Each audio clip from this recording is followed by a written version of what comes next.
In today's video, I'm going to teach you how to claim new Discord usernames.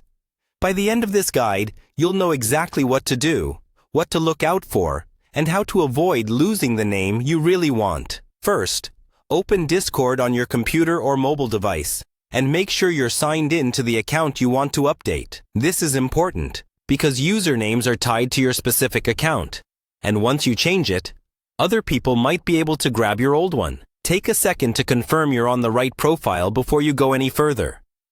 Next, go to your user settings. On desktop, you'll find this by clicking the small gear icon near your username at the bottom left. On mobile, tap your profile icon, usually in the bottom right corner, then look for the settings option there. Once you're in settings, look for the section labeled My Account, or anything that clearly shows your current username and account details. Inside this section, you should see your current username along with an option to edit it. Click or tap that edit button. A new window or screen will appear where you can type in your desired new username. This is where you'll enter the name you want to claim. Now, type in your new username carefully. Usernames on Discord need to follow their rules, which means no impersonation, no offensive terms, and they must fit the character limits. It's a good idea to have a couple of backup names in mind in case your first choice is already taken or doesn't meet the guidelines.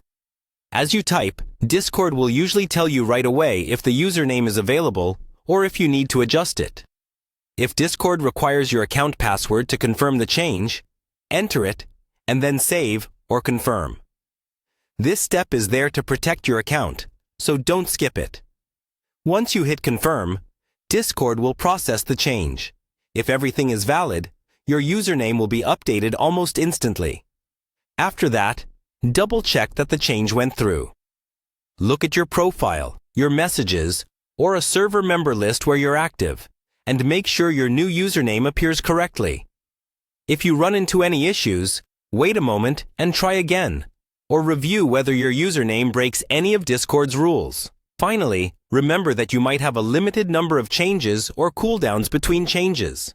So choose something you'll be happy with for a while. And that's it. You've successfully claimed your new Discord username.